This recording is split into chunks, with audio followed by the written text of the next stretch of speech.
مکہ جا رہا ہوں، آج کے بعد پھر حضور کی نافرمانی نہیں کروں گا۔ کتنے لوگ آتے جی خواب میں حضور کی زیارت ہوئی، میں نے کہا اگر تمہیں زیارت ہوئی ہے تو آج کے بعد پھر حضور کی مخالفت نہ کرنا۔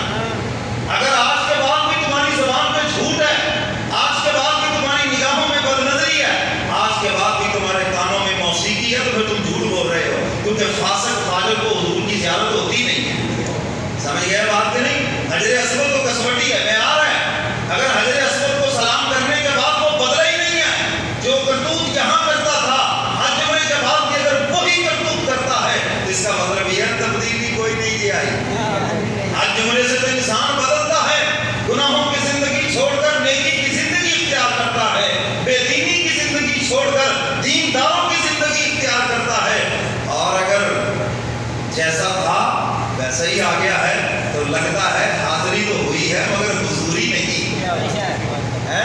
ابو جہل بھی مکے میں رہتا تھا، منافقین بھی مدینہ میں رہتے تھے، کافر بظاہر کھڑے ہیں حضور کے دروازے پر، لیکن دیکھو کھڑے کیسے ہیں، حضور کو شہید اور مذاق اڑا رہے ہیں حضور کی باتوں کا۔ توبہ نہ ہو، خیر حضور سے محبت ہو اور اطاعت بھی ہو، مزہ پھر ہے۔ کلمہ پڑھنے والا ہے جی حضور سے محبت کرے، صرف لفظوں سے نہیں، اطاعت سے اس کے معاملات میں، اس کی معاشرت میں، اس کے رہنے سہنے میں، اس کی تجارت میں کس کی ادائیں نظر آئیں؟ کس کی ادائیں نظر آئیں؟ حضور کی ادائیں نظر آئیں کہ واقعی یار اس بندے کو حضور سے پیار ہے۔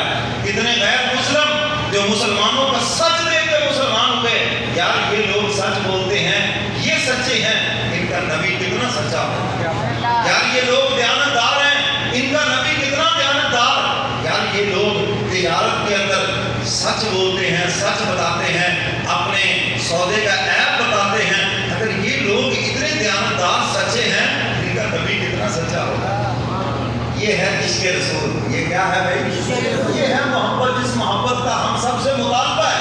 ہر کلمہ پڑھنے والے سے جس محبت کا حضور نے مطالبہ کیا ہے کہ تمہارے رہن سہن، معاملات، معاشرت، تجارت، ہر چیز میں میرا حکم نظر آنا چاہیے، میری ادائیں نظر آنی چاہیے۔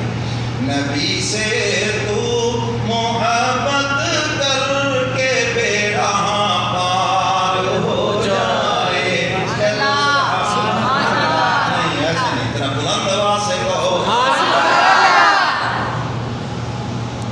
اور ساتھ ہی کہہ دو ماشاءاللہ۔ ماشاءاللہ بھی سارے کہہ دو۔